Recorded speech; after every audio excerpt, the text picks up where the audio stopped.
Hey everyone, welcome back to the Watchlist podcast. I'm your host Jacob Boyer, joined today by Allison Girardi. How are you doing? I'm doing great. Thank you for having me. I'm so happy to be on your podcast. Of course, it's great having you. So, like most of my other guests, Allison is a graduate of Kutztown. Or are you still there, or did you graduate? Sorry. No, I did. I graduated in the spring. Oh, okay, gotcha. Well, before all of this broke, I can't Yes, even imagine trying to thankfully. graduate with all this going on. But so yeah, no, Allison's a Kutztown graduate of the same department that most of the other guests of the show have been from. The Department of Cinema, Television, Media Production. So I guess we'll talk about that first. How was your Kutztown experience? Oh wow, my Kutztown experience was amazing. I didn't start off as a film major. I was like a sports study and leisure major because I was on the basketball team. Mm-hmm. But once I always wanted to do the cinema, television, media production. And once I did, I was so happy because we had the best teachers, I think, out of like any major. They were all very like hands-on and kind of hippies, I like that. Some of them were like really funny, Yeah. for sure. But I had such a good experience in our field, and I think one of my favorite things that we did was like doing live event for the basketball games and hockey. Were you in live event like during that, or did you have to do football? We did the basketball season when I took that class. Same. What was that one project that we worked on? We were in lighting together. We had to replicate the shots or like the lighting setups of Eyes Wide Shut at my suggestion. I remember that. I was like, I know we had to work on like at least I think we worked on a couple of projects together, to be honest with you. I think that's the only one, but I wish that we did get the chance to work more often because I saw had a your lot of classes together though. Yeah. Because I did see your I forget how I saw. I think it was just on YouTube or something where I was looking up like other people who had gone to Kutztown, but I found your demo reel and a lot of the stuff looked really interesting. So I guess we can use that as like we'll use that. So like, and again, going off of that, I saw there was a lot of like writing and directing and editing credits that you'd included in there. So I guess like, what is like the role that you kind of feel most comfortable in? Are you just kind of like I like to do everything, or do you kind of fall into like a couple categories of like being really passionate about doing something? I definitely feel like I'm a better writer than like cinematographer, and like better director. I definitely love like photography and stuff. I feel like my video work could definitely get a lot better, and my editing videos, like wouldn't say I'm definitely mediocre at editing video, but I'm pretty good at pretty confident with like my photography. But like, compared to like an on-set thing, I definitely like to be like a DP, like a director of photography. In school and college, I did write a lot of the things that like I produced like with my groups. Like I usually was the one who like wrote whatever we were going to shoot, which was something that I was like proud of and always kind of like wasn't like aggressive about it, but I always wanted to like put myself out there because I feel like in our major there wasn't a lot of like girls in our major at all. Like a lot of my classes there would be like 30 people and like 3 girls. So like my groups would be like, and like our teachers would separate all the girls to each group, so it would be like 6 guys and like 1 girl, and I felt like a lot of times my ideas were kind of like either like dismissed or kind of like ignored maybe. So it kind of made me get more confident in myself to speak like what roles I wanted to really be on, because it got to a point where I was like, I either like need to do something or I'm not going to be a part of this project, like it would just be like me putting in my name on a project that I didn't even work on. Right. So, like, working with that, like I was able to find out like my niche, which is writing, and I do like acting too. Like the one skit that I did in my last class actually in college, I wrote and I acted in. It was called A Bad Trip, and it was like Mm. a horror film, like a short. And I really enjoyed that. That was a lot of fun. Like, it was out of my comfort zone and everything, so I got to write and direct it and act in it, and that was something I really loved. Yeah, and I remember seeing clips from that in that reel that I saw, and it looked really impressive just from the little bits that I got the chance to see. But Yeah, I definitely like looking back on it, like I said, like I wasn't like I'm not super confident with like my video editing skills. I wish I would have like handed off the editing process to like maybe someone else in the group. I feel like it might have been like they might have been able to like compile it better, and like mhm. work with the sound better, but overall I was pretty happy with how it turned out. Is there any way to watch that one online anywhere? Or? Yeah, it is. I could definitely like link that to you Okay, if yeah. you So want to put it up. check out the description if you guys are interested in checking out that short film. I'll definitely drop that in there. Uh, so then I get, but that kind of is one thing that we'll get into a little bit later. What you said about the whole representation issue of there not really being uh, exactly half and half ratio of women versus men in the field that we want to get into. But I guess just a couple more questions that I generally like to ask every guest. So we talked a little bit about like the roles and stuff that you like to be involved with that you feel most confident in.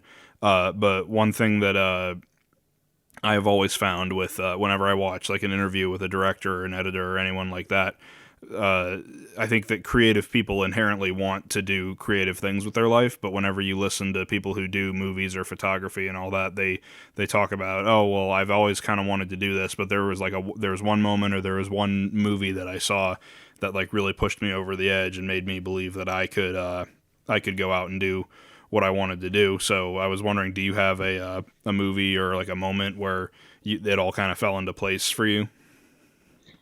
Honestly, when I first thought like, wow, like I want to like work on a movie set was when I first saw Wayne's World. I know that is when I first saw Wayne's World, I was like, I love this because like if you've seen Wayne's World, they show also kind of like it's like they run a show from their house, Yeah, you know? yeah.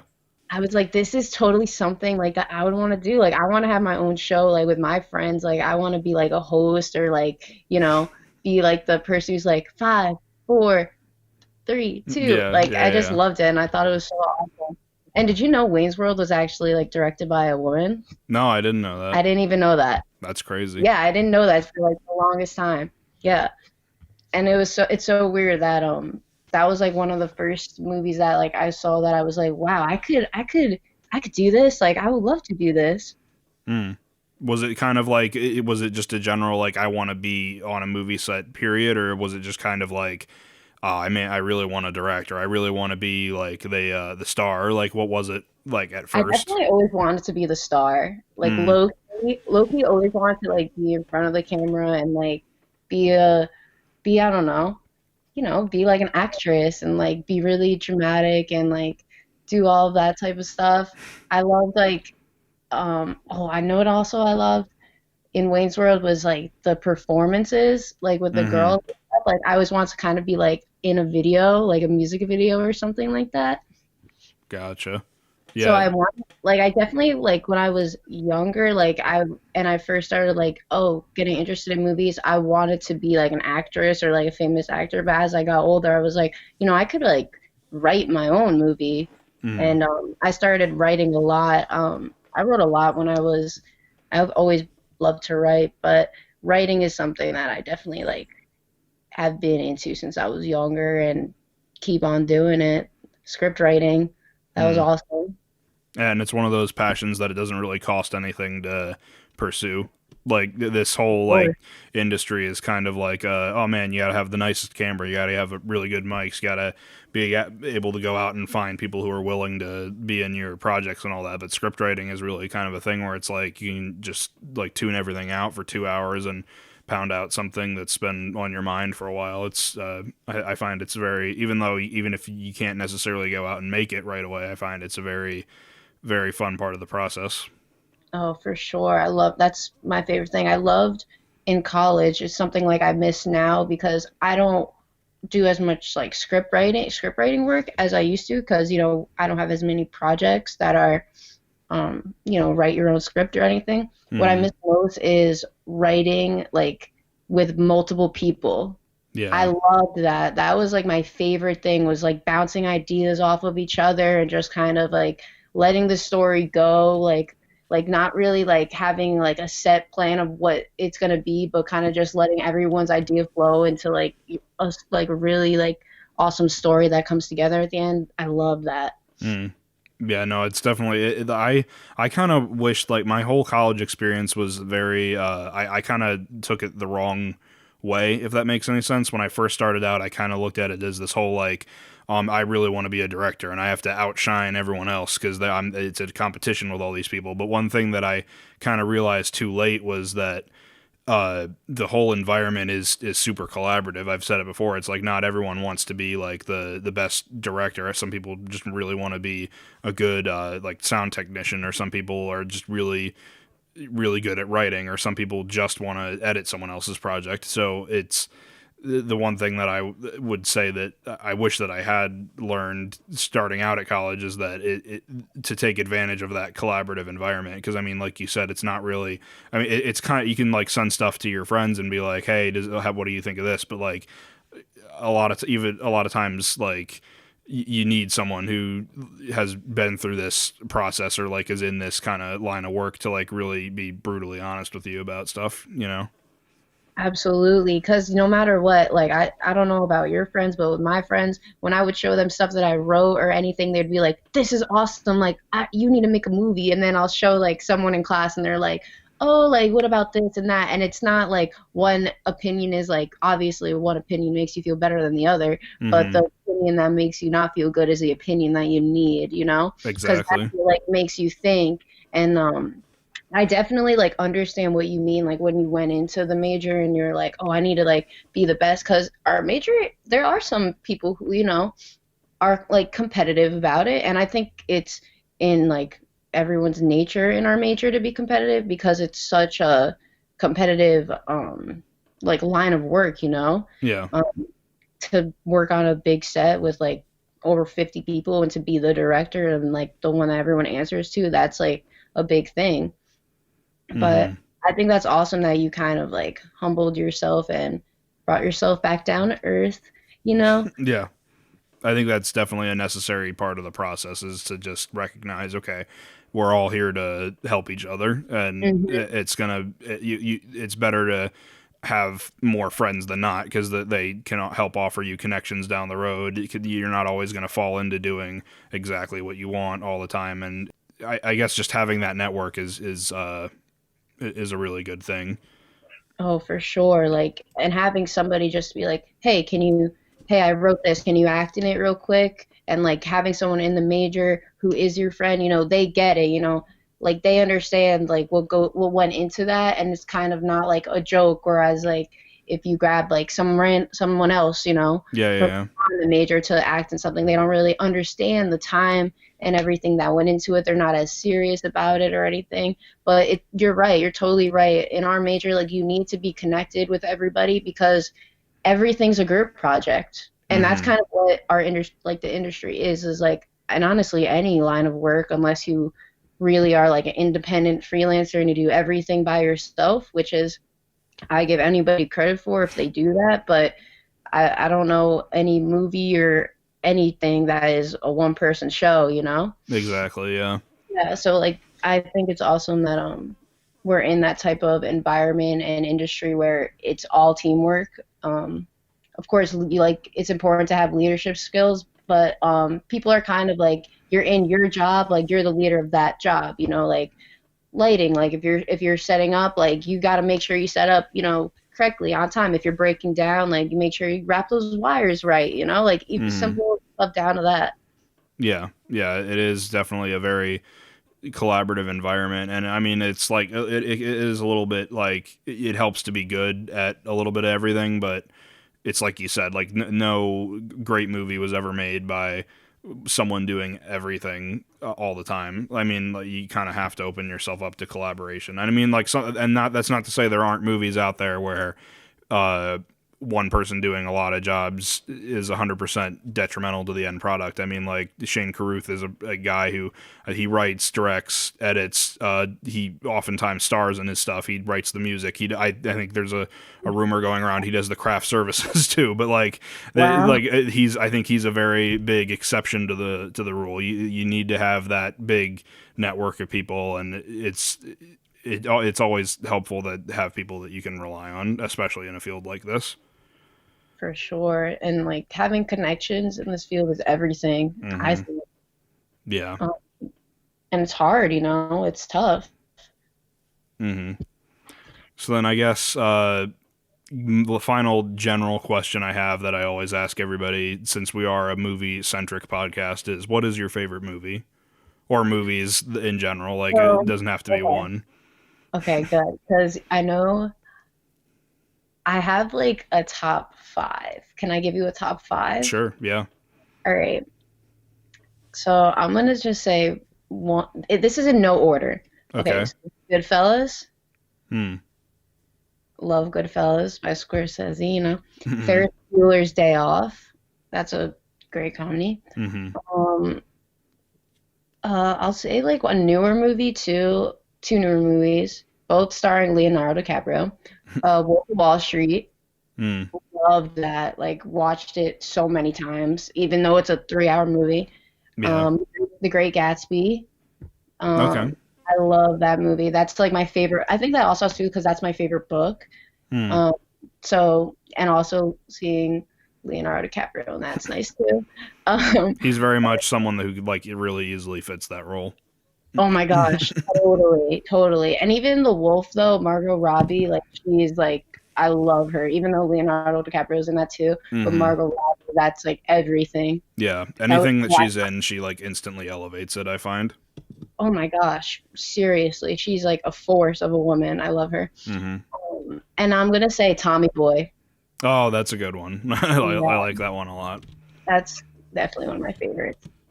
I'm That didn't deserve to be the fifth named one, but whatever. no, it's That that's was in no order. That was in no order, so it's fine. so those are like your go-to like you could be in any sort of mood and you can put on any one of those movies and you'll be Oh yeah, like instantly happy. I could watch Tommy Boy every single day. I could fall asleep watch. I used to fall asleep watching Ferris Bueller's Day Off. That's a good one to fall But, asleep to.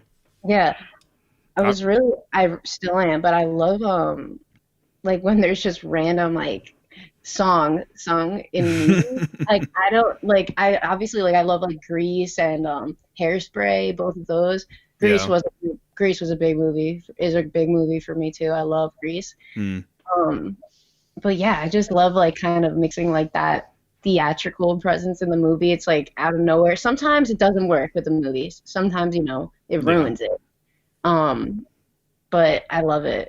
I don't know. Yeah. It's like a corny thing that I love. Yeah, I'm surprised more people don't talk about Tommy Boy really. Like when they talk about like their favorite comedies from like the 80s or 90s, it's always like Jim Carrey or Robin Williams, but there's no one ever really. I mean, Chris Farley, I think he's a genius, but like no one ever really talks about that movie for some reason. I really like Um, that one. I think that movie is like very underrated. I think what it really like, breaks my heart like with Chris Farley because he died like so young and everything. Hmm. And I think that's a big reason why his movies aren't really talked about a lot because he did, he left his legacy to the people that know it. But Jim Carrey and like Robin Williams, like I mean, Robin Williams is, died like later on in his life, Yeah. but and Jim Carrey's still kicking, and Hmm. still the best man ever. I'm still doing Sonic the Hedgehog. Yeah, like he's up to something, and he's like tweeting. Do you follow him on Twitter? Yeah, but I don't watch him. That I know all of his like political cartoons and stuff that he does, and those are pretty funny. Okay. But I Yeah, don't read a lot of his tweets. yeah. I don't really read his tweets, but I do watch. I mean, I do like look at the cartoons that he does Yeah. because they're really awesome. Hmm. Apparently, that's like his big like pastime. Is he also does like painting? I think he might have stuff in like museums and stuff, which is like really weird. Really? Yeah. There was a short, I forget what it's called, but it's like maybe like 10 minutes long on YouTube. You have to link that. I Yeah, would yeah, love yeah. I'll put that in the description. It's called like Jim Carrey, I Need Color or something like that, where it's just to. talking about like how he got into painting, and like it shows like his like home studio where like the whole thing is like covered in just like splotches of paint. There's like canvases on top of each other. It's pretty crazy.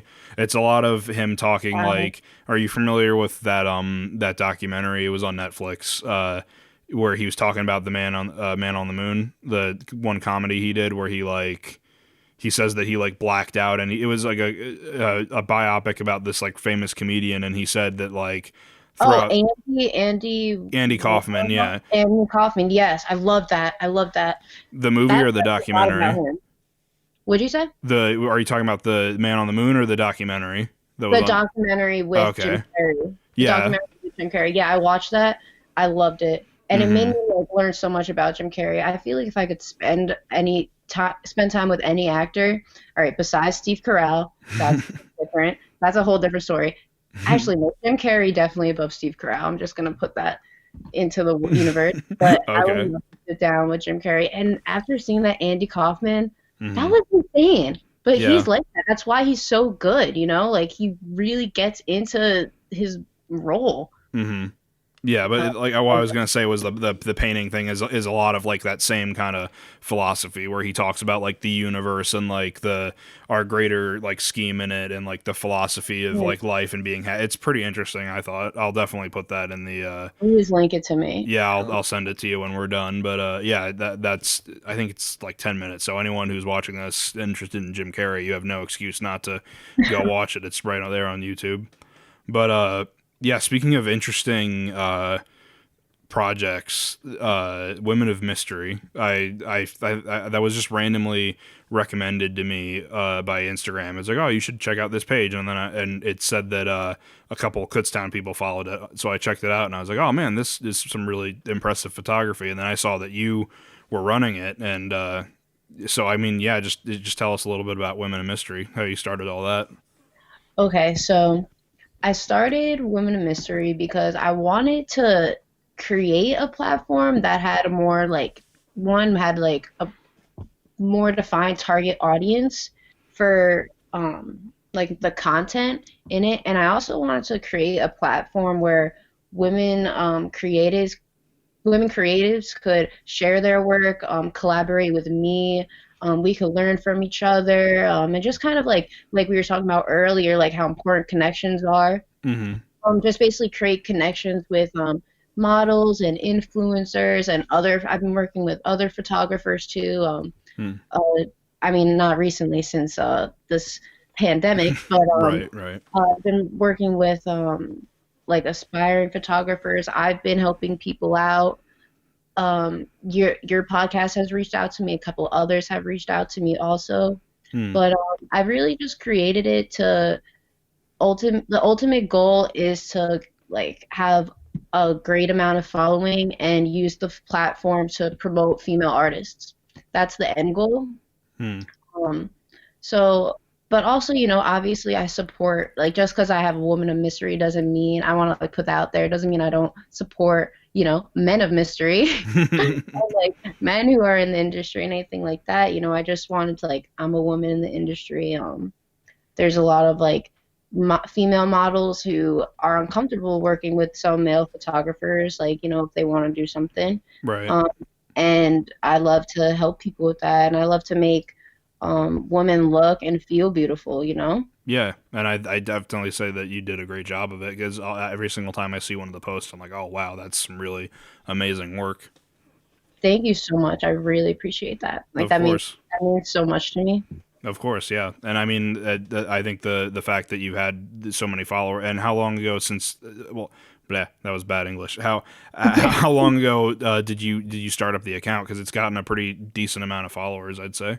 Yeah, so I started the account, I believe, like in the beginning of February. Hmm. February.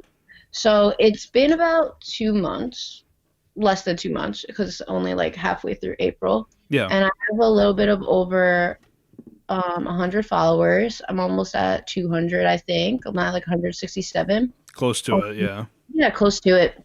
But yeah, I've been getting a lot more traction. I've been doing these edits that are kind of like groovy, like fantasy, dreamy, fairy tale edits, and I've been also like offering to sell those and those edits for just $5. Hmm. I definitely a lot of people have been like, why aren't you, selling it for more? But I'm just doing this like I'm starting out too. Like I'm not a graphic designer or anything, but I'm trying to like push myself like as a creative and kind of just see where I can like learn more, you know? Yeah. And it's like you said, it's like bringing that many people together to share tips and tricks and like talk about their experiences and share some of the work they're proud of is definitely the perfect way to go about doing that, I think. Absolutely. Like even after I posted like my first like photo collage that I made, and I had like two other people in my DM saying, "Hey, this is like really good. Like what do you use? Like this is what I use." And we were just like, went back and forth, and they were just telling me like apps that they use that were like helpful to them that kind of made their editing process more like made the editing process easier and quicker, you know? Yeah. So yeah, like I'm at first, I was a little bit kind of timid about it because I do have another production page, my Girardi Productions page, Hmm. which is a more of kind of like I would say like my startup page. Like if you go all the way back, like it's like overly saturated edits and like Hmm. just like it definitely shows like growth on that page. But I wanted like a clean slate. This has more of direction. This has more of kind of just like I have more ideas like to fuel it, and there's more direction for it, and I'm like very confident about it. Like I just feel like it's going well, and even if the following gets slowed down or whatever, and even during this stuff right now, I'm just kind of trying to use it as to better myself as a creative, as a photographer, and just Yeah. help other females and women out too, and like even like this, like going on your podcast and like talking about it and like helping you, like that's awesome. Like you're helping me. It's a mutual beneficial relationship, you know? Of course, yeah, and it's definitely that's the just keeps reiterating that point that we're making. It's all about connections and getting other people's names out there and helping each other thrive. Absolutely. You can always learn from like anyone, and that's kind of, in like our climate and like society of like social media can be so saturated, and we see like all the same stuff all the time. I thought it would kind of be a fresher idea to create a platform like that rather than, I don't know, something random that you always see on your Instagram, like a meme page or something. Right? Yeah, that's more genuine. Yeah. So through the title "Women of Mystery," we keep on saying it's promoting women contacting other women and collaborating and that whole environment. And we also talked earlier about like the uh, sort of different ratio between men who want to be involved and women who want to be involved in this line of work. Yeah. We touched on it a little bit back in episode 4, I want to say, when episode 4 when we had Heather Hamilton on. We talked about women in film and the sort of I don't maybe well, I guess injustices is a good word, but like sort of just on a general level, like the kind of lack of representation. So I think one of the good things about having that page is that it's like you said, it promote it's like it says, hey, we're here and we're just as good at this as you, and it kind of does it in a very like I think a lot of rhetoric is like hey we're just as good. It's very kind of like angry, you know what I mean? But like Hmm. your page is very like hey check us out, we're here too, and we're open to collaborate and we're open to help each other out, and I think that's a very good good way of approaching it. So I guess a very long-winded way of getting to the next point, but I guess what is your stance on like the whole representation issue as it stands today? Um, I understand what you're saying about um, what you said about like coming off as like aggressive, some pages that are like female oriented or like a little bit radical, you Mm-hmm. know.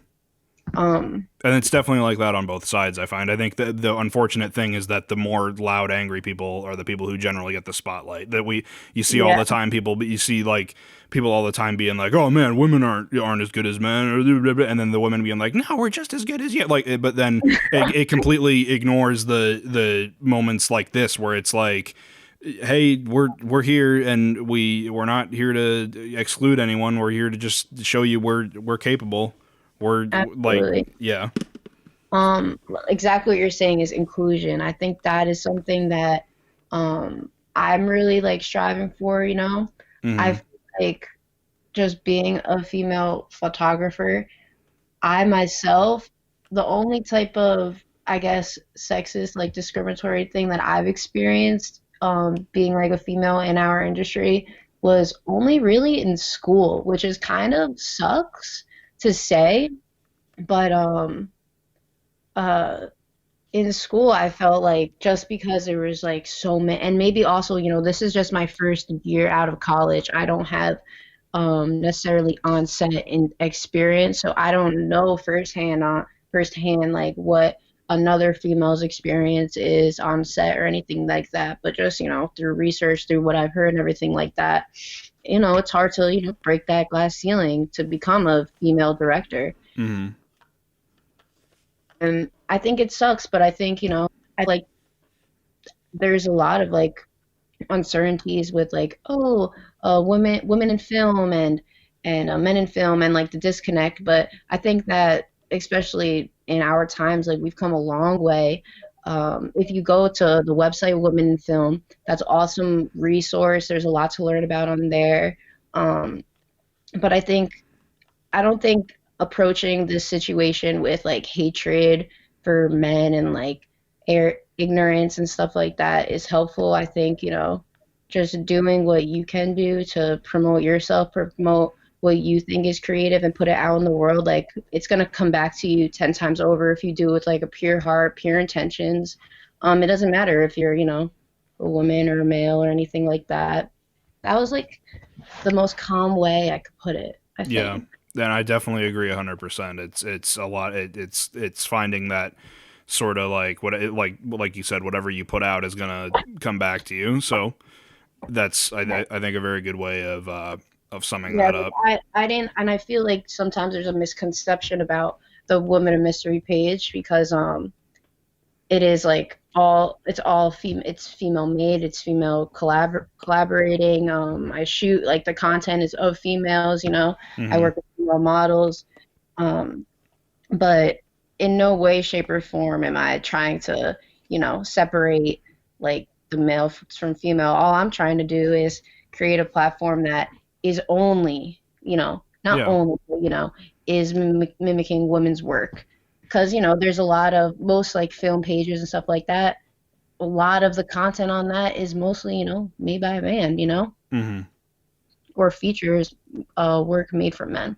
Right. So it's just like another resource for like women empowerment and, you know, Yeah. as a motivation and stuff like that. I like one thing that like I love that like happened about like a week ago was like a younger girl messaged me and she was like, I love this page like so much, like I want to like direct movies and stuff like that. Like she was talking about like Stranger Things or something. She's like Stranger Things like inspired me, like, and I was like, you know what if this girl like one day ends up, you know, and she was like, if I could help you with anything, like let me know. So, you know, like helping younger girls like find their confidence, you know, in it and give them a resource and help them out, maybe be like a mentor to them. That's like something that I would love. Exactly. Yeah. It's like that. I've mentioned this quote a few times, but Kevin Smith had this really great quote where it's much longer than this, but the main point was it costs nothing to encourage an artist, and you'll never understand the full benefit of a simple like pat on the back or like a few words of encouragement or like having an Instagram page that just focuses on one demographic and shows like, oh man, I could do that. I could one day if I work hard enough, I can have this sort of skill set and I can achieve what this person is achieving. And I think it's invaluable, and it's hard for me to really understand because I'm like pretty the like most I don't know the word, like the most widely represented, I guess, demographic in the media. So it's hard for me to understand really the importance of like of someone being like, oh, like, of having my demographic represented. But I can imagine that, especially in that girl's case, it sounds like you were very influential and very important in that step along her journey. For sure. And I just want to like give you credit, like where credit is due. Like what you said about like your demographic and everything, how you're um like the most common demographic. That's what separates you from some people in your demographic is that you go out of your way to learn and be educated about the other demographics experience. Like my experience as a woman in film, like you reached out to me and wanted to learn about what I'm working on, and you wanted to help, help me out, and I'm very grateful for that. And knowing that there are people and men in the industry who are supportive of women in film, that's awesome, and I love to see it. So thank you. Of course, yeah, no problem. It's just like I said, it's the unfortunate thing of like the loudest, angriest voices being the ones that are talked about the Hmm. most. So yeah, it's just again keep going back to that collaborative point. It's something that there needs to be more of. Uh, so, and I'm sure we could go on and on forever about the whole issue of representation and the politics of it all. But I think if anyone's interested in hearing more of that discussion, you should definitely check out the episode I did with Heather Hamilton. She had a lot of very, very interesting points to make about the whole issue and where we are today in our progress, I guess, of being Hmm. more understanding and being more open to different viewpoints. So definitely check out that episode if you guys haven't listened to that before. But I guess yeah, any other things you wanted to say about women in mystery or any other projects you have going on before we move on? I think I'm good. I just basically want to say thank you for everything. Of Thank you for course. letting me be um a star in your show. Of course, yeah. No, I've the conversations have been great so far. I'm interested for when we get into the film discussion segment, which looks Oh like my it's coming up goodness. right now. So, Awesome. Can't wait. so I guess really quick for anyone who hasn't seen the show before, how this works is I used to have a YouTube show where I would recommend monthly. It would be a monthly series. I'd recommend like 10 movies or so, and I'd talk about why I liked them, why I thought people should be watching them. But obviously, when you show footage of a movie on YouTube, that gets flagged by copyright all the time. And I also hated how awful my voice sounded when I was like jiltedly reading off of a really poorly written script. So that's why I ended that series, but I still wanted to do film discussion. So that's why we have this podcast. So every episode, the guest recommends me a movie, and I recommend the guest a movie, and we come together and we discuss. So the two movies, as I'm sure you gathered by the title so far, were My Cousin Vinny and A Girl Walks Home Alone at Night. So I guess we'll just start with My Cousin Vinny. So that was the movie Allison recommended me. So we'll talk a little non-spoilery at first, and then I guess once we've talked about it for a while, we'll get into spoilers. But I guess what is My Cousin Vinny about? So my cousin Vinny is about um these two kids who are basically um trying to like get off, like they need a lawyer and they need help, and that's where um my cousin Vinny comes into play. Vinny is not, I wouldn't say a not well equipped lawyer, but thankfully he has Mona Lisa Vito on his side, which is his beautiful girlfriend. Mm-hmm. And they kind of just try to work through this case and make sure that his nephew doesn't go to jail. And it's an up and down, and it's so good. Joe Pesci and Marissa Tomei are in it, and it's amazing. Mm-hmm. Yeah, it's definitely a So good. very funny movie. I have this whole list of well, first of all, my watch list on IMDb is something like 2,000 movies long, but I have this whole long Wow. side list of movies where it's like they're the like, and I'm sure everyone has them where it's like the movies that everyone says that you should watch, but you just haven't gotten around to seeing them yet. And My Cousin Vinny has definitely been on that list for a long time. So first of Oh all, my gosh. I'm really thankful that you recommended that one. But Yeah, it's a really really funny movie. It has like when I saw a couple clips of it at first, and I thought, okay, it's just like a wacky courtroom drama. Okay, that's kind of what I can expect, but it's not really like a lot of it like is like the shenanigans that go on in the courtroom, but uh there is a lot of like fun relationship kind of drama and comedy that comes out of Joe Pesci and Marissa Tomei. Is that how it's Tomei, right? That's how Yeah, you that's pronounce her last common. name? Okay.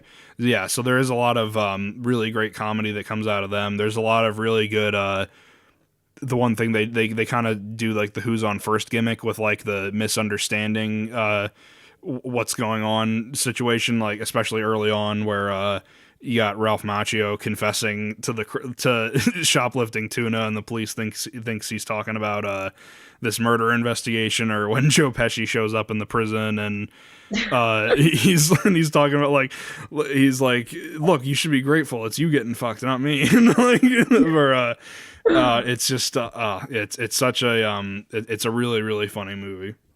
So good. And honestly, to be like for Marissa Tomei to be in a movie with Joe Pesci and low key, like Joe Pesci is Joe Pesci, but in my opinion, I feel like her role in that was definitely more of like a power role than Joe Pesci's. Yeah, and it doesn't really. I think that was one thing that I was really glad about, because it doesn't start off that way. It starts off kind of, well, I mean, like they do have that line in the first scene she's in where he's like, she's an automotive expert. What do you mean there's mud in the tires? But like throughout, like especially like kind of, or when she's first introduced up until maybe like the last act, it is kind of, she seems like she is kind of just like Ditzy, like right. And then she like comes in pretty and girl. yeah, and then not to spoil 100% what happens yet, but she does Yeah, kind of come in and save the day in a very unexpected way, or maybe not unexpected, but in a way that it would. definitely unexpected. Yeah, yeah. I guess that was the word for it. But yeah, no, it was just a really funny movie, and like we said, the performances are really really great. I was expecting it to focus like that was the one thing that kind of surprised me, is that I thought it would focus on Marissa. No, not sorry, not Marissa. I thought it was going to focus on more so on Ralph Macchio, and I forget the other Mhm. guy's name. I thought it was going to be mostly about like them and Joe Pesci. I wasn't expecting it to turn into this sort of relationship drama between Joe Pesci and her, but it was. Those were the best scenes in the movie, I feel like, is whenever they're just kind of talking about where she's like, my biological clock is ticking, and he's like, I don't need one other thing to distract me here. Those were hilarious. She was Yeah, great. and he's so good too. He's great. Hmm. I can't believe. No, it's crazy too. That was a movie that I didn't see for the longest time. I only recently saw it like a month ago Mm. for the first time. And I feel like in our major too is always talked about. Always. People are always talking about it. Honestly, my whole life, everyone's always talking about this damn movie. And now At least finally I'm we glad both get the I chance to knew that. see it. Exactly. Exactly. And everyone listening, like, please go watch it. Please Hmm. watch it.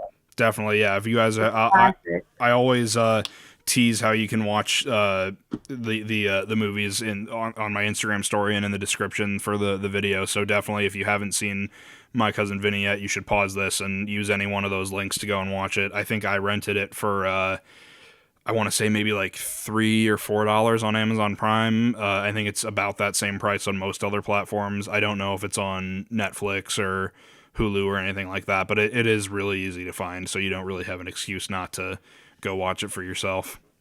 It's a need. It's not a want. It's a need. What was the so I guess what was some of your I guess we can spoil it a little. We All can right. kind I of was get into gonna say I spoilers. can just Yeah. spoil it. No, it's okay. So yeah, again, use that as your cue. Go watch it now and come back when you come back when you're finished, and you can be in on the conversation. So, I guess what were some of your favorite scenes or gags that happen in the movie? One of my favorite scenes for sure is the grits scene Mm-hmm. when they go into that place. He's like, "What the hell is this?" And he's like eating grits. She's like, "It's grits." And they Yeah. both try it for the first time, and she's like, "This is so foul." Because they just bounced out. And know what else I love about that movie? This is like unrelated to like related, I guess. Hmm. But the style, like the design, like I love that like old fashioned like Italian mob, like the way he dresses up and stuff like that. One of the gags that I loved was like the suit that she went to get him that Yeah. he had to wear for for the meeting.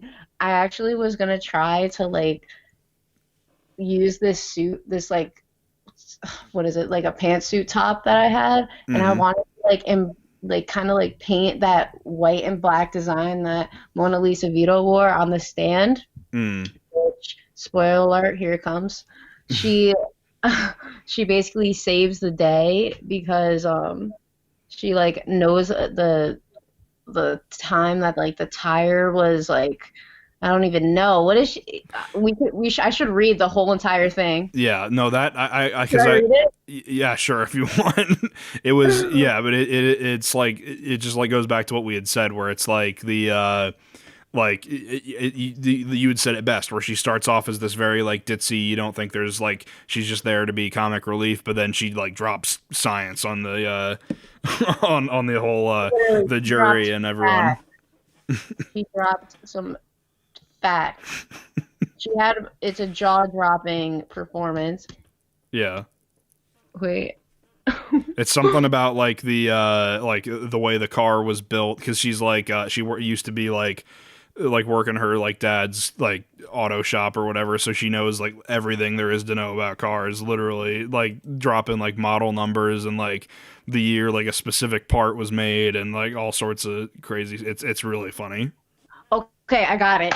Okay, great. All right, let's hear it now. For the first time on the Watchlist podcast, we have a dramatic recreation of the of My Cousin Vinny. Take it away.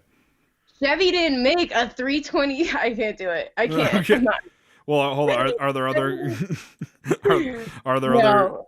wait, hold on. Chevy didn't make a 327 a 55-inch rims. The 327 didn't come out till 62, and it wasn't offered in the Bel Air with a four-barrel. See, I can't even say it because I don't even know what I'm saying. Just know that she dropped some mechanical engineering facts on everybody, Yeah. and nobody expected it. Yeah, and it's amazing. I love that. But yeah, that's the because it's like it is such like an oh shit moment where like where she gets up on the stand and you're like, okay, well, what's his plan here? Like, she can't know that much about cars or whatever. And then the prosecution guy comes out and then like he does his like long hypothetical question and she can't answer it at first. And you're Yeah. like, oh, they're screwed. But then she's like, well, no, it's because the question doesn't make any sense because like, and here's why you're an idiot for asking that. And it's like, and you're like, oh, damn. It's just yeah, that whole sequence from that point to the end of the movie is amazing. And I mean, even aside from that, I like the running gag of them like constantly trying to find like a quiet place to sleep, and there's always something that gets in the Oh, way. I love it. yeah. Like the car scene, like all of that. That's Hmm. so good. I So like good. the one of my favorite moments in the movie is when he gets Joe Pesci gets like held in contempt for like the third time or whatever, and he's like, just leave me in prison, maybe I'll get a good night's sleep. And then like it shows like there's like the sounds of like a riot happening, and you think, oh great, he's not gonna get any sleep. But then it pans over and he's sleeping like a baby. I love that so much. It's really funny. That there's a lot of like like technical comedy stuff that they use that like we learn in like comedy class, like callbacks and like stuff like that, just like how they set it up. Hmm. And, like they really delivered really well on all of their all the jokes. Joe Pesci though, how can he not? At the height of his like I am modern style, like he was like when he was known for like yelling and having an attitude, Exactly.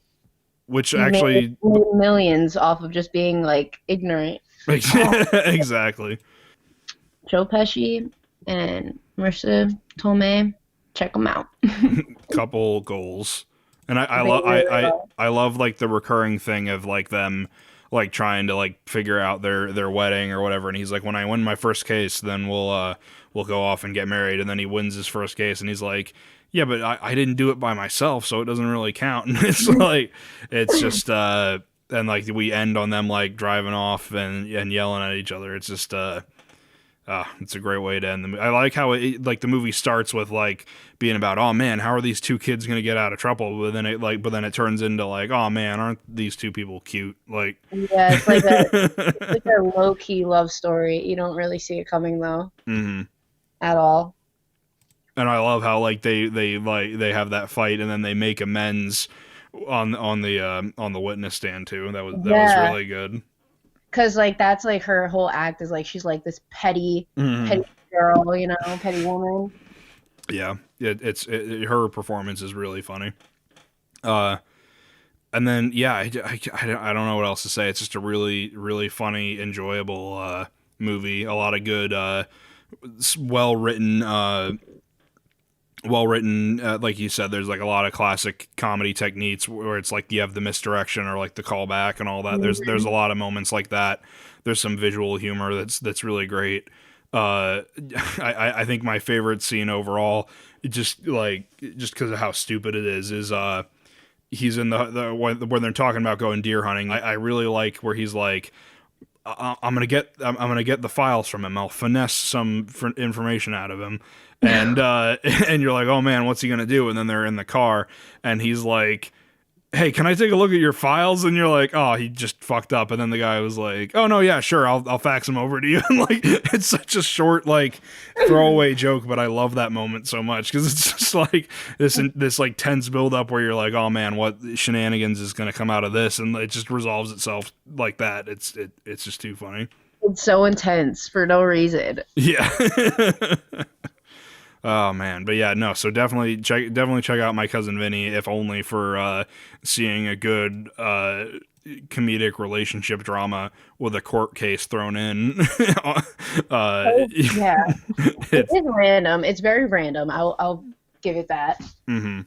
But it's like it's not that long, right? It was only like it's less than like an hour and a half. Yeah, right? something like that. I think it's about an hour and a half, or maybe a little bit less, if memory serves. But it doesn't feel that way at all. It goes by fast. It feels like it goes by fast, but it goes by fast in the way where it's like you want it to keep going by the time that it ends. Yeah, so good. I wish there's like another one, like just about their relationship, like a second one. I heard there was Yeah, no, I'm looking at the Wikipedia right now. There was a proposed sequel. Where the scriptwriter, he talked about doing a sequel involving Vinny going to England, but Marissa Tomei didn't want to do it for some reason. So the studio, it says the studio hired another screenwriter to rework the script without her character in it, but eventually the project was shelved. I mean, I guess it just goes to show it doesn't work with her in it at all. That makes it even more iconic that they were going to do a second one, and she was like, no. And Joe Pesci wasn't enough for them to still do it. They were like, wow. Joe Pesci just wasn't enough. I wonder, she probably had other projects that she was working on. Probably, yeah. It was, this would have been, way later in 2012. It says this, the interview happened. And then it says there's a series of novels based, author Lawrence Kelter began a My Cousin Vinny novel series with Back to Brooklyn, which is intended to be in the spirit of the let's see. The series depicts the further cases of Vinny Gambini, and with Mona Lisa operating as his investigator. After additionally, it looks like there's a spiritual successor in a series of books. Okay. So I guess if you just can't get enough of My Cousin Vinny. Let's see, what is the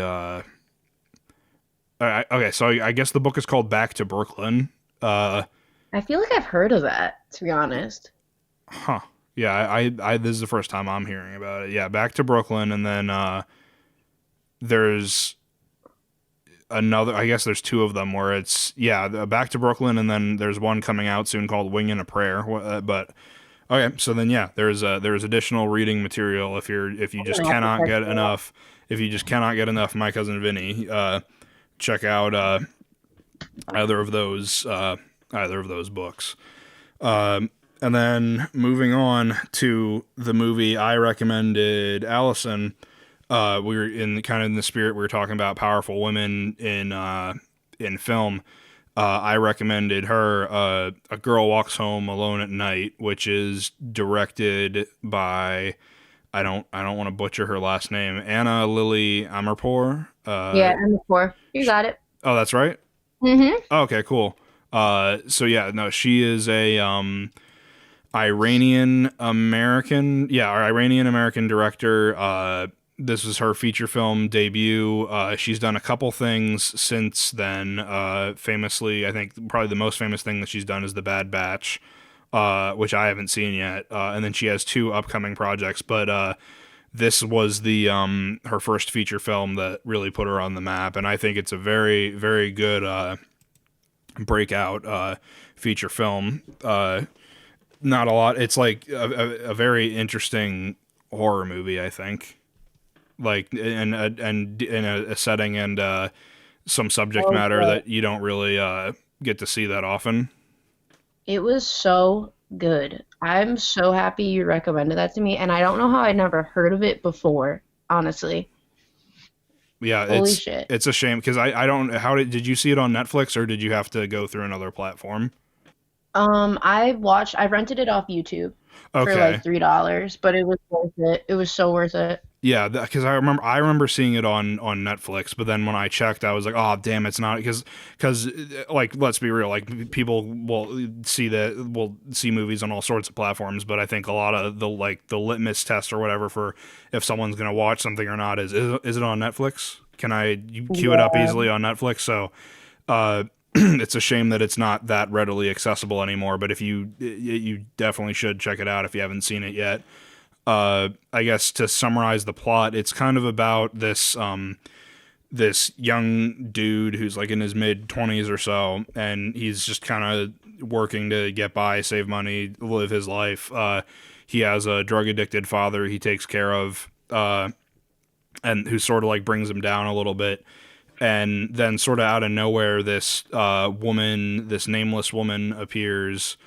Uh, and she starts kind of like showing up in his hometown at night and like will follow people around and just kind of act strange, and she doesn't really do much. And then they show this in the trailer, so it's not quite a spoiler, but she it turns out she's a vampire, and she sort of goes around punishing the bad people in this town, and not knowing what she is, he kind of becomes obsessed with her, and the movie becomes like about the two of them kind of exploring their relationship. So I guess I know you said that you really enjoyed it. So which first of all that's great to hear. I'm really glad that you liked the movie. But what were some of your favorite aspects about the movie? I loved the idea of a female lead that was basically killing people who were like mistreating sex workers. I think that's incredible, and I love it. I loved it, and I loved how she didn't really like she didn't even talk like really ever, but Hmm. like you really felt that like heaviness about her, and like even just like with that one scene where like her ear gets pierced, Hmm. like she's just wild. But I love that she was kind of like um a free like soul, like in the scenes where you see her in public she's this really like dark person who is like a killer, and she's kind of like a protector in a way. She protects women prostitutes and like just vulnerable women from men that are like trying to hurt them or abuse them. Hmm. And she's kind of like low key like a vampire superhero in a way. Like Yeah, that's yeah. like what I was getting from it at first, like, but yeah, like that was just a crazy. I really didn't really understand at first the relationship part. I kind of wanted it like when Saeed came into like the picture, I kind of was like, oh, I kind of wish this was just about like her like killing all these people who were disrespectful, you know? Hmm. But like I like how they like revealed it. It was like in a way where like she didn't wanna be a killer, you know? Like Hmm. she wanted to feel like free and like, you know, like how she felt in her room, like all those scenes that are very dramatic and her like dancing just like so freely and all that stuff. And then when she meets Saeed and she kind of like takes down like her guard, you know, and like Yeah. she doesn't wear like her headgear, and that's like definitely symbolic of like who she is, and um, oh, it's just it's really good. And you would think that because this movie is about 2 hours long, and I'm Hmm. not gonna lie, like when I saw that, I was like, oh my gosh, it's 2 hours long. It's in black and white. And but I'm telling you, I watched it all the way through. It's oh, I'm sorry, running time 110 minutes. Yeah, so Yeah, a a little little over under two, two yeah, hours. Yeah. a little under 2 hours. But it wasn't boring. Like it was slow in some parts, but in those slow parts, it's tension, you know? It's like creating tension. So like it's not like it's slow and you can't like it's boring. It's slow, but like something is coming. Right. So yeah, it's not boring. Like everything is shot really, really well. She does a lot of like those Dutch tilts, Hmm. which you only really see in like old noir stuff, which I thought was interesting. At first I thought it was like an old film, and then I saw the date on like when it was made, and I'm like, this was made like 2014. But she really made it seem like, you know, Yeah. back then, and I don't know, she did a really good job of like directing that, and just, you know, even with like the camera work and, you know, an old film noir like where we were like forced to watch like all the time in whatever whatever like Masterpieces and all that. yeah, Yeah. masterpieces in film, all that stuff we had to watch. Like she did a really good job of taking that and making it modern and making it fresh Hmm. and making it like new, you Yeah. know, like even with like the record player. But she kind of had like that. I don't know if there was a picture of Madonna on the wall, but it was like an 80s creeper film. Right. I loved that too. She played off of like the 80s and like everything like that. Hmm.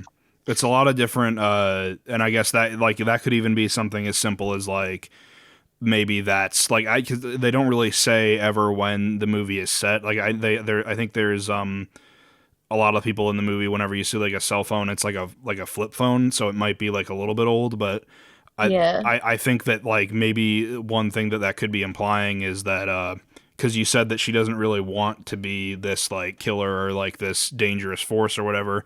Maybe like the whole listening to 80s music or like indulging in like 80s like media or whatever is like maybe if we're talking purely like with the continuity of the movie that maybe that's when she was bitten or maybe that's when she turned and like that's her reminiscing to like an earlier time where she didn't have this burden, but it Yeah. definitely like it ground like it's like you said the whole movie like plays with different like genres, like it's black and white and a lot of it takes place at night, so it's like a noir.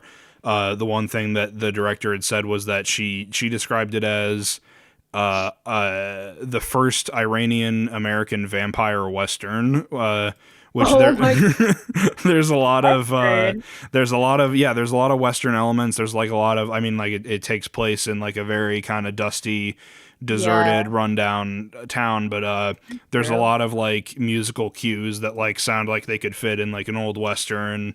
There's kind of True. like this like dramatic sense of like you have like kind of, I don't want to say like the hero and his woman, because it really is reversed. Like she kind of does everything for him without him knowing, like Hmm. in improving his life and all that. But it does have that sort of dynamic of like all we have is each other and we're gonna ride off into the sunset at the end and all that. Which I guess we could get into a little bit of spoilers now if you want. But the one thing I wanted to say really quick, you reminded me.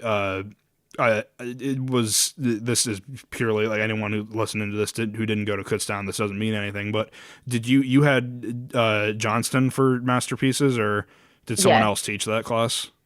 No, yeah, I think I did have Johnston. I know I did. Okay, yeah, because I had him too, and it bummed me out because he on his syllabus he like I don't know if he did this for you guys, but he like printed out like what movie we were gonna watch on each day, and he had all throughout I took it like the fall semester, and all throughout October he had like scary movies that were considered masterpieces, and he included this like in one of the ones we were going to watch, but then he changed it last second, and I was like, oh damn it, like all these people could have seen this amazing movie, and now they're not gonna get the chance. But it I'm is. surprised that like I didn't hear of it before, even just from like my friends or anything like that, Yeah. because it's so unique. It's very unique, and it's just a good story. Mm-hmm. And but you know, like a lot of I feel like we like it because we like film, but I don't know if like it would be like a Netflix like hit, you know? Yeah. I know it won a bunch of awards and stuff like that, but I don't know if it's something that people could get like in truly like invested in because it is like being patient and kind of letting the story like unveil itself to you. Mm-hmm. And it's long, you know? Yeah, it is. And you It's a really lot have of to pay atmosphere. attention.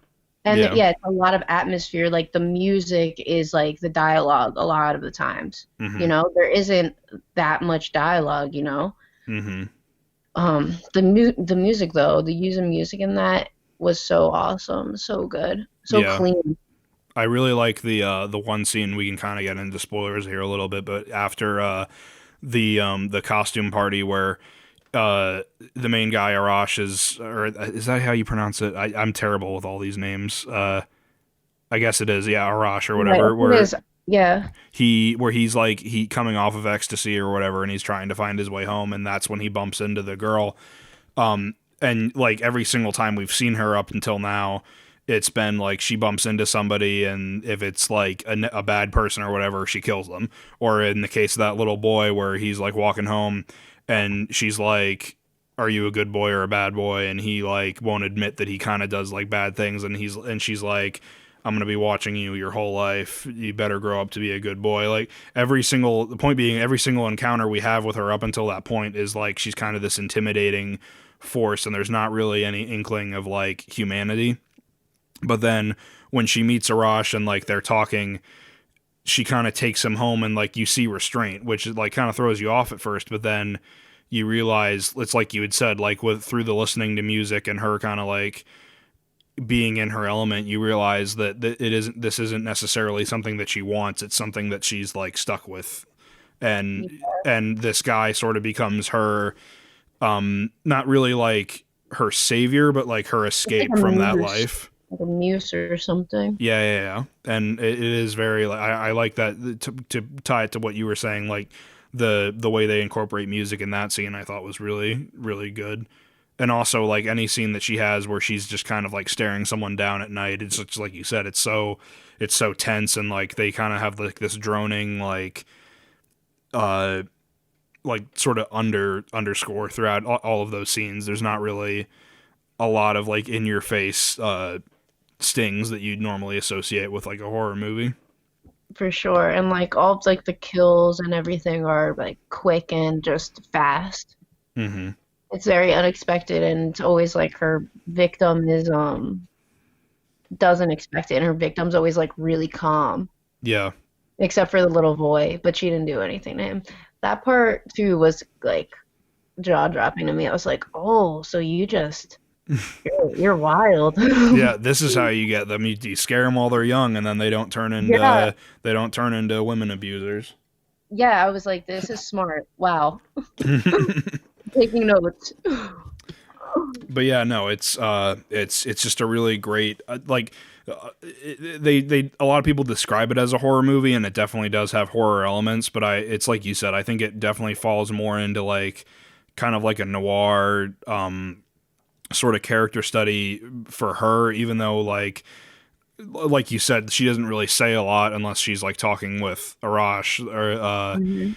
so there's not really much insight into her character, but like through watching the way that she acts and like the way that she does things, you do kind of like learn a lot about her, and you like learn about her like mental process and all that, and it is a very interesting character study, like I don't know. It's Well, there's a it's lot so more to weird. appreciate it about it. There's a lot more to appreciate about it other than it being just a creepy horror movie.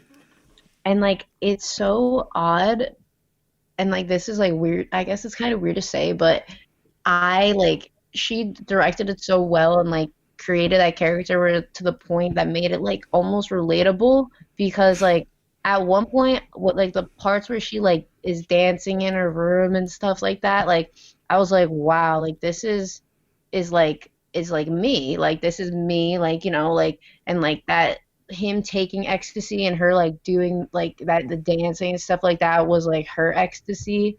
I don't know, it was just so well put together.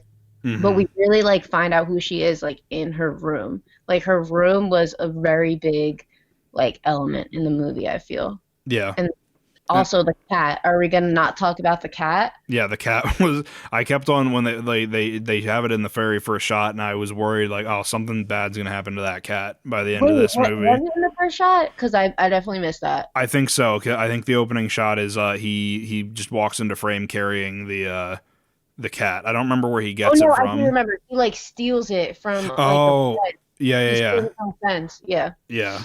So no, it's yeah, no. So the whole there's always that trope of like the bad thing happen the bad thing always happens to the animal first in the horror movies. I kept on waiting like, oh man, something's bad's gonna happen to that cat, but Yeah. no, it was it makes it through to the end, and it like it really kind of like it doesn't really become like I guess kind of an integral character through uh like revealing plot points and all that, but Hmm. it was very like kind of smartly used in a weird way. Like Yeah, like the last act, like this is a spoiler, but like the way that the music was curated with like the cat entering in the scene and then Arash kind of like has that moment of like I don't even know, like he like figures out that she had to be the one that like got rid of his dad, mhm. and it's like in that moment like you don't really know what's going to happen because there's zero dialogue, but like you kind of like working through it with the music because then the music like changes a little bit and then it's like calmer, like the music goes to like a more like calmer pace, Yeah. and then it's like they drive off into the sunset together because it's like it's what he wanted, like Mhm. it's not what he wanted but it was like what he needed.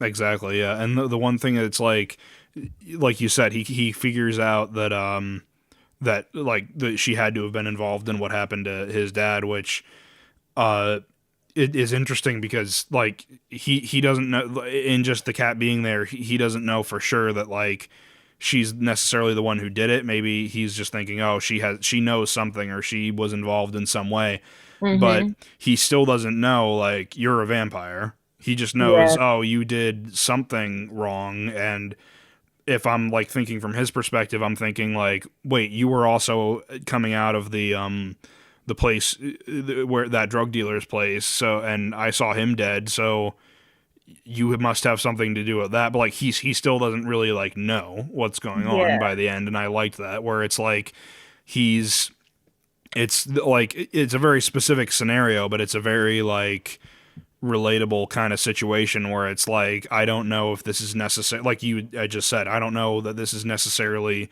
the right thing to do, but it feels right.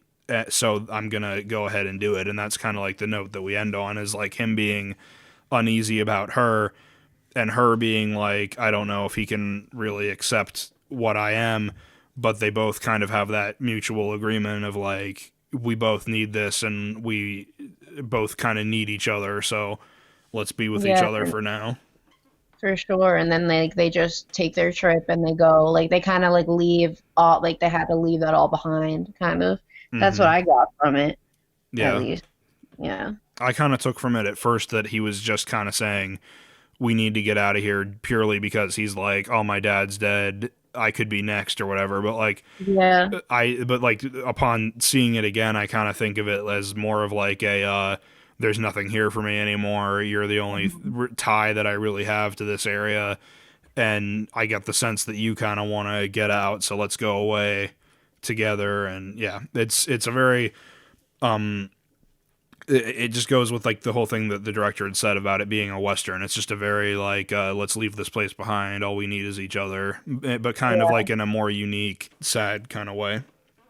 Yeah, it's put together so well. Mm-hmm.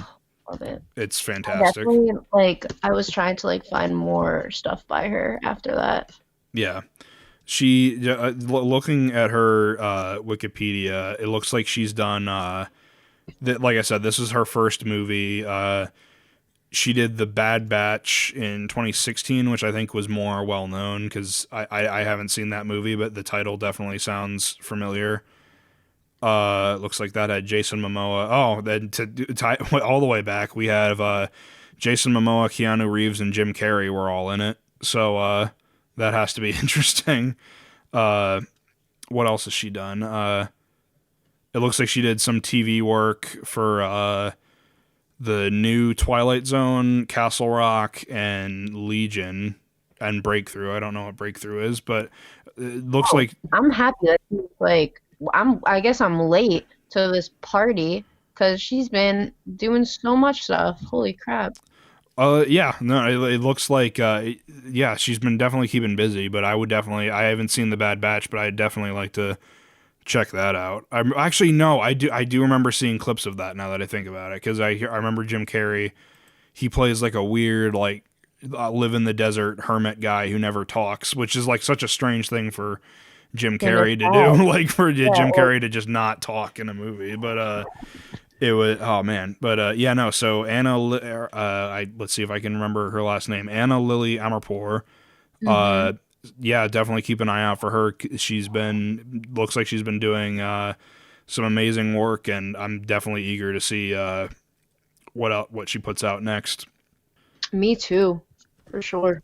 So I guess if she puts anything out soon, we should do another episode. Another episode, yeah. No, I'll have you on again, and we'll recommend each other The Bad Batch, and we'll check that out because it definitely sounds really interesting. I'm looking at the poster for it, and I can just tell it's something. It's like a girl holding a gun, and it's like her butt, and her butt has like a winky face on it. It just looks like something I'd be into. I can just tell. Well, I guess, yeah, that's a teaser then. Tune in sometime in the near future for Allison's return, and we'll talk about more Anna Lily Amarpour movies. So I guess on that note, we'll wrap this up. Allison, thank you so much for coming on to the podcast. I've had a great time talking with you, and I'm really excited to see what you come up with next for any of your video projects or the Women of Mystery page, or just you're very talented, and I can't wait to see what you come up with. Thank you so much. Oh, I'm so happy that I was able to come on, and I can't wait for this to be edited and to share this with like everybody, because this is my first podcast that I've ever been on. So thank you so much. Yeah, of course. Yeah, it was a blast. So, and again, links to all of Allison's stuff in the description. Any of the weirdly specific things we mentioned will be down there too. So on that note, thank you guys for watching the Watchlist podcast, and tune in next week. We're going to have another content creator friend of mine, Jacob Rohrbach, on. He is a YouTuber who runs a bunch of, I guess he runs a web series based out of Washington State called the Creepypasta Episodes. A lot of horror shorts and all that. He's also done a couple short independently funded movies and all that, so definitely tune in for that episode. Check him out. We'll talk about all the stuff he's done. I recommended him Scary Stories to Tell in the Dark, the new movie that came out last year, I think, based on the books of the same name. I'm not sure. Andre Ovredal, I think is how you say his last name. He directed that movie, and he recommended me La La Land, starring Ryan Gosling and Emma Stone, and directed by Damien Chazelle. So yeah, check out those movies if you haven't seen either of them. And again, Allison, thank you so much for coming on the podcast. Thank you so much. Thank you for having me. Can't wait to talk to you soon. Of course, and thank you guys for watching the Watchlist podcast. We'll see you next time.